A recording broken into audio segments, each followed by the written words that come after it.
Bonjour, voici une émission Par ici les sorties, toujours en compagnie de Dominique Chanfraud qui m'accompagne pendant toutes les émissions. Bonjour Dominique. Bonjour Yvonne. Et on aura au téléphone bientôt également Agnès Pétour qui se présentera comme harpiste lors du concert de Samedis Musicaux le 23 mars prochain à Chartres et à Maintenon. Et pour l'instant également en Belgique où on a pu joindre notre invité par téléphone. Notre invitée c'est Agnès Pétour qui est harpiste. Elle est française et elle habite à Bruxelles. Voilà. Bonjour Agnès. Bonjour. Le concert des Samedis Musicaux le 23 mars s'appellera L'Opéra et moi. Et moi, pour deux harpes, c'est-à-dire Agnès forme avec Primor un duo Néphélie, donc avec deux harpes. Ça a lieu au Temple protestant, dans le 20 rue Saint-Thomas à Chartres. Et le veille au soir, donc le samedi soir, à Maintenon, dans le cadre de Art en scène, c'est un dispositif du conseil départemental qui permet à la ville de Maintenon de programmer ce concert. Pourriez-vous nous parler de vous, décrire un peu qui vous êtes, ce que vous faites, et puis aussi parler de votre binôme, qui est également harpiste, avec qui vous formez le duo Néphélie, à savoir Primor Slushine. Slushine, d'accord. Voilà, donc je crois que vous m'avez bien introduite puisque effectivement donc je suis musicienne classique, plus spécifiquement harpiste, et une partie de mon activité professionnelle est consacrée à l'enseignement puisque je suis professeure au conservatoire d'arrondissement à Bruxelles, professeure au conservatoire de Charleroi et professeure aux institutions européennes. Et un autre volet de mon activité professionnelle, c'est donc la scène, avec des concerts en soliste, mais également au sein du duo Néphélie que je forme depuis 2008 avec une autre harpiste, Primor Slushine, qui est également française, originaire de Paris, qui, elle, habite à Liège, qui enseigne comme moi au Conservatoire de Liège et qui est également harpiste à l'Opéra de Liège. Super. Bon, la Belgique n'est pas très grande, mais bon, c'est à l'autre bout quand même. Non. Ok, super. Donc, si j'ai bien compris, vous viendrez chacune avec votre harpe. Alors, j'y connais pas grand-chose en harpe. Je vais peut-être dire le contraire après vous avoir écouté. Mais je sais que ce n'est pas une harpe celtique ou une harpe du Moyen-Âge. Donc, c'est pas quelque chose qu'on prend sous les bras. Mais c'est un grand instrument. Alors, oui, c'est un gros instrument. Voilà, donc pourrais-tu expliquer aux auditeurs qu'est votre instrument toutes les deux et oui, comment vous transportez les deux harpes jusqu'à chez nous, parce qu'on vient quand même de Belgique. Et j'ai lu qu'après le concert, tu prévois un moment pour discuter avec le public et répondre à ces questions, donc en quelque sorte démystifier la harpe qui est encore peu enseignée par chez nous, hein, quand même, il faut le dire. Du moins dans nos campagnes, parce qu'on est en Eure-et-Loire. Hein. Donc, c'est une véritable action de promotion pour la harpe que nous proposons, enfin, que les Samedis Musicaux proposent pour ce week-end. Alors, je propose de commencer la promotion ici pendant l'interview, si tu veux bien. Donc, à toi. Oui. Donc, effectivement, nous jouons toutes les deux. Donc, nous ne jouons pas de harpe celtique. La harpe celtique, c'est l'instrument que les enfants utilisent au début de leur apprentissage au conservatoire, parce que c'est vrai que c'est un instrument, comme vous l'avez dit, plus facilement transportable, plus petit, moins onéreux également à l'achat pour les familles. Nous jouons de la harpe à pédale, la harpe à double mouvement. C'est la harpe que l'on voit dans les orchestres ou dans les concerts de musique classique à la télévision, notamment par exemple à la réouverture de Notre-Dame. Lors du concert, c'était l'orchestre national de France qui jouait et il y avait une harpe sur la scène. Donc c'est exactement le même instrument que nous allons transporter et amener jusqu'à Chartres pour les deux concerts que nous donnons le 22 et 23 mars. Donc, c'est une harpe diatonique. On a commencé toutes les deux, évidemment, avec Primor sur des plus petits instruments, hein, donc sur des harpes celtiques. Et puis après, nous sommes passés sur une harpe à pédale. Alors là, c'est un instrument à cordes pincées de forme triangulaire qui trouve ses origines dans l'arc musical dont la corde tendue et relâchée vibre et émet un son. Donc c'est un instrument extrêmement ancien. C'est pendant le Moyen Âge que la harpe a pris sa forme moderne, c'est-à-dire une forme trinaire. À la Renaissance, l'instrument a été délaissé au profit du luth et des instruments à clavier. Et ce n'est qu'en 1697 qu'un luthier bavarois, Hochbrucker, a imaginé un mécanisme qui, à l'aide de pédales, permettait d'effectuer certaines modulations. Et c'est ainsi qu'est née la harpe à simple mouvement. Et puis, au début, la harpe à simple mouvement. Voilà. Et au début du 19e siècle, Sébastien Erard, donc que l'on connaît pour avoir fabriqué notamment des pianos, en 1810 a mis au point la harpe à double mouvement, et c'est vrai que ça a été vraiment une révolution pour notre instrument. Alors Yvonne, tu as dit tout à l'heure qu'à l'issue du concert, nous allions effectivement avoir un petit moment d'échange avec le public. C'est un moment privilégié pour nous, durant lequel nous présentons un peu la harpe, parce que c'est vrai que le public qui vient au concert ne connaît pas beaucoup cet instrument et est souvent très très curieux et intéressé. Et donc, on profite de ces concerts découvertes, que l'on appelle en fait un petit peu concerts découvertes d'un instrument rare, pour présenter et expliquer le fonctionnement de la harpe. Voilà, donc c'est un sujet dont nous allons parler lors de nos 2 concerts, la harpe à double mouvement inventée par Sébastien Erard, parce que ça a vraiment été une révolution pour notre instrument. Tout ça est bien intéressant. Nous avons hâte de vous écouter. C'est en plus un instrument extrêmement beau.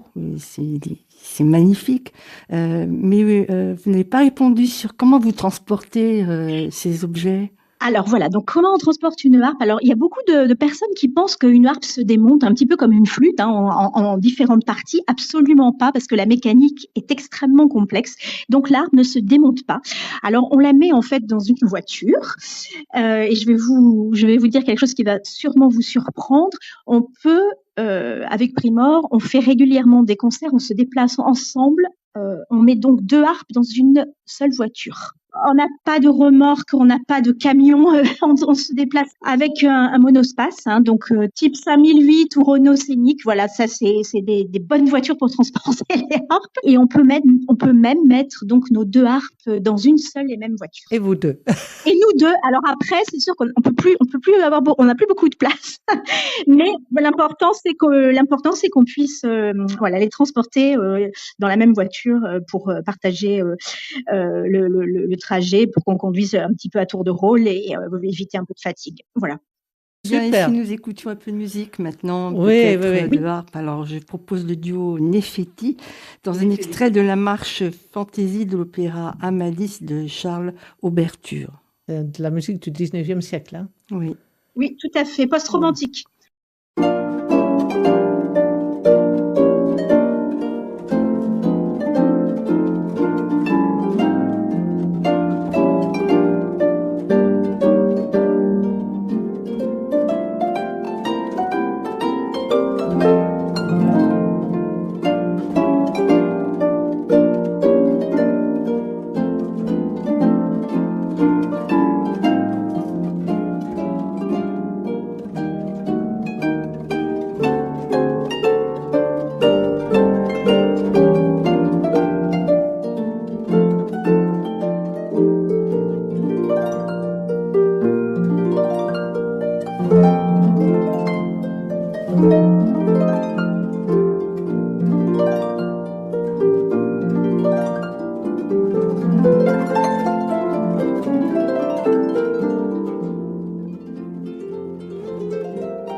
venez d'entendre la marche Fantaisie de l'opéra Amadis de Charles Ouverture par le duo Néphélie sur 2 harpes.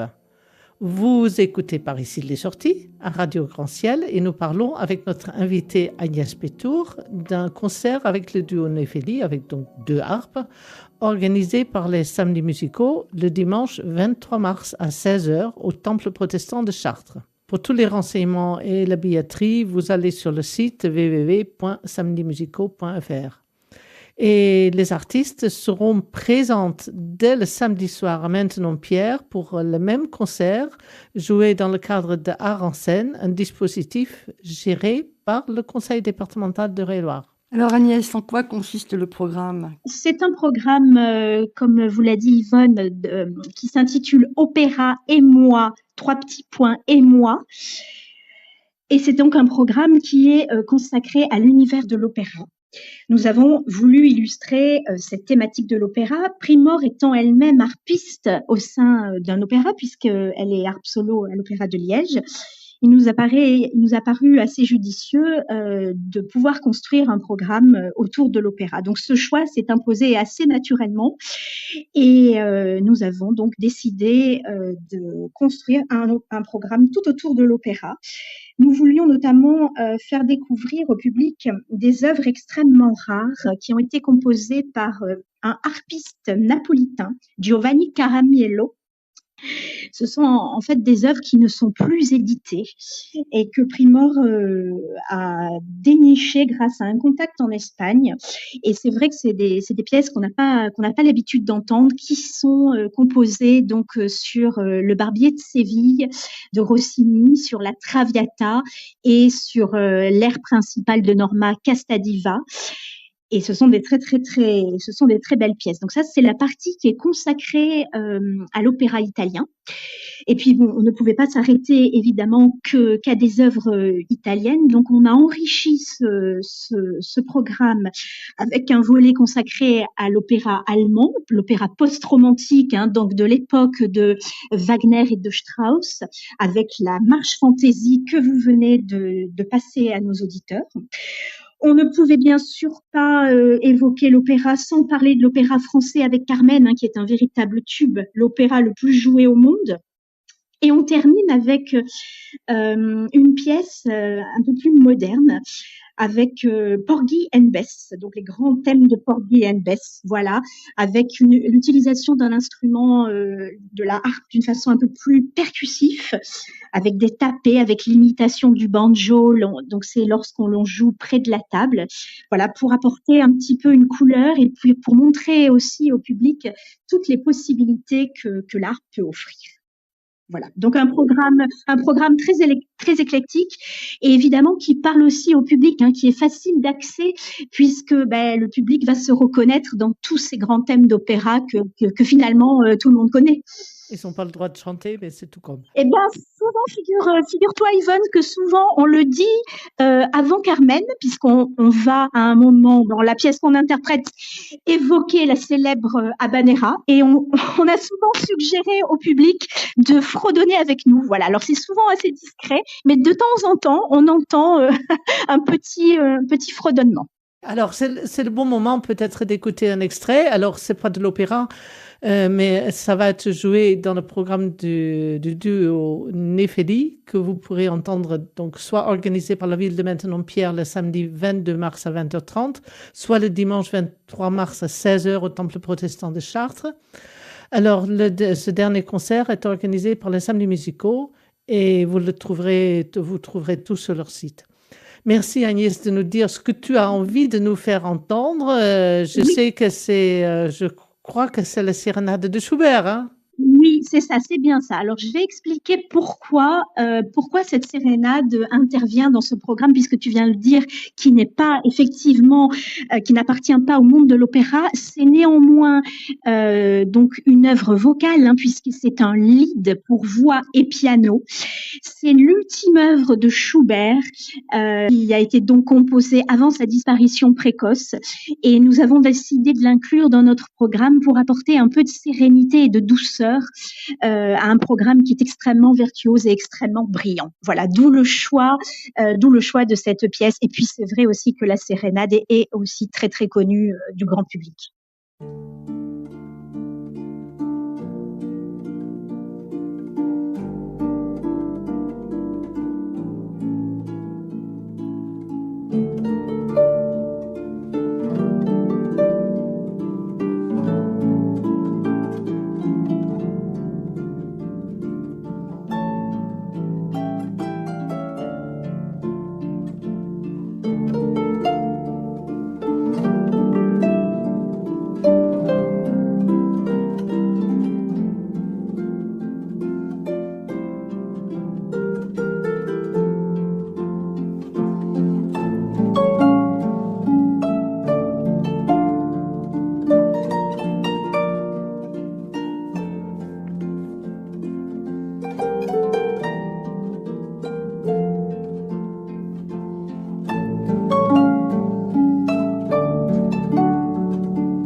Alors, j'ai encore une question, Agnès. Avec l'opéra, forcément, le programme est fait de transcription. C'est vous qui les faites? Alors non, nous ne réalisons pas de transcription. En fait, ce sont les compositeurs que nous interprétons qui s'en sont chargés avant nous, puisqu'ils ont utilisé donc les grands thèmes des opéras que nous allons proposer pour composer leurs propres œuvres. Alors par contre, ce que je tiens à préciser, c'est que toutes les pièces que nous interprétons donc sont issues des grands thèmes de ces opéras. Elles ont toutes été écrites pour la formation du duo de harpe. Toutes les œuvres de Caramiello, la marche fantaisie d'Amadis donc a été écrite pour le duo de harpe, la fantaisie sur Carmen de Basse a été écrite pour la formation du duo de harpe, de même que la sérénade, et Porgy and Bess a été composé par un harpiste américain, Stanley Chalupka, qui était harpiste à Los Angeles, et toutes ces pièces donc sont écrites pour le duo de harpe. Ah, c'est super, bah dis donc, je savais pas du tout ça. Moi, je croyais que c'était des transcriptions que vous avez. Elles ont été écrites pour cette formation. D'accord, parce que la harpe, bon, j'en connais un peu, mais qu'à partir de Debussy, Biriot, Britten, bien sûr, mais avant, est-ce que cela veut dire que l'on recommence à considérer l'instrument non seulement dans l'orchestre, mais également comme instrument soliste Oui, ou oui, oui. c'était déjà... Alors, on a évoqué ce point donc tout au début de notre entretien, grâce à l'invention du système à double mouvement, donc qui permet en fait de moduler davantage. À l'époque de Marie-Antoinette était harpiste. Les harpes étaient donc à simple mouvement. Ça veut dire qu'elle ne pouvait pas proposer toutes les modulations, toutes les tonalités possibles. Donc, ça restait relativement simple.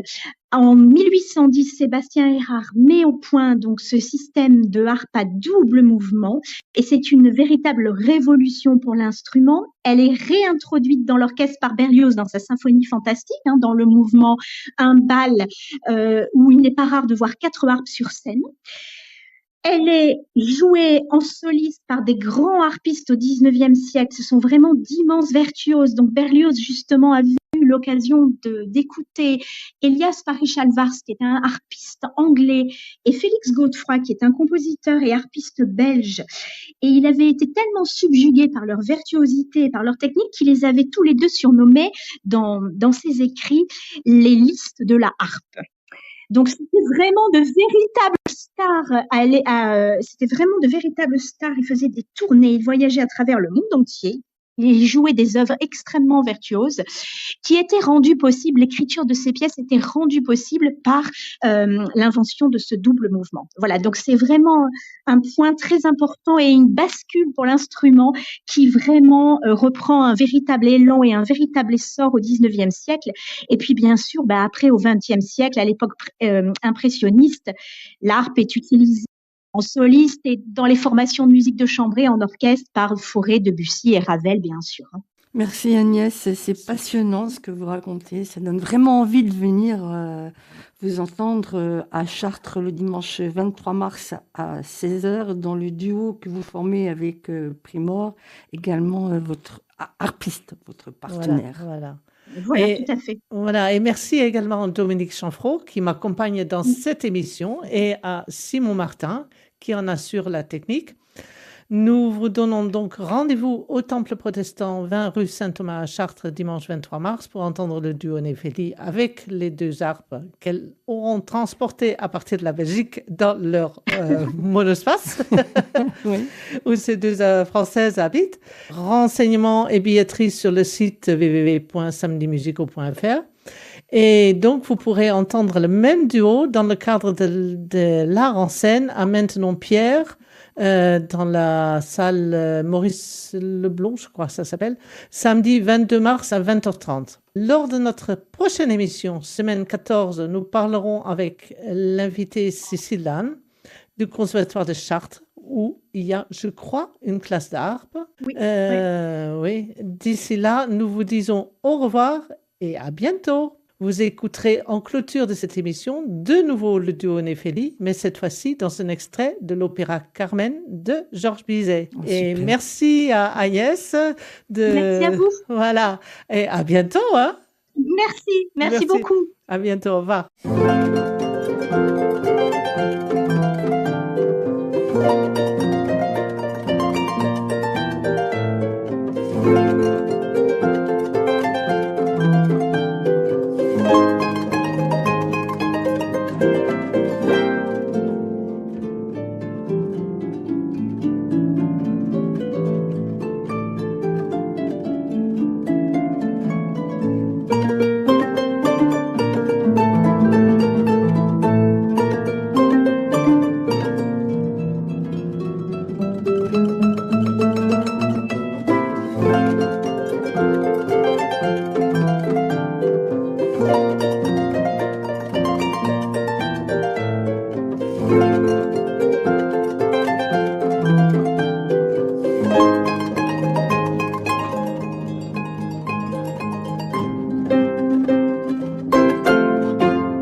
Merci.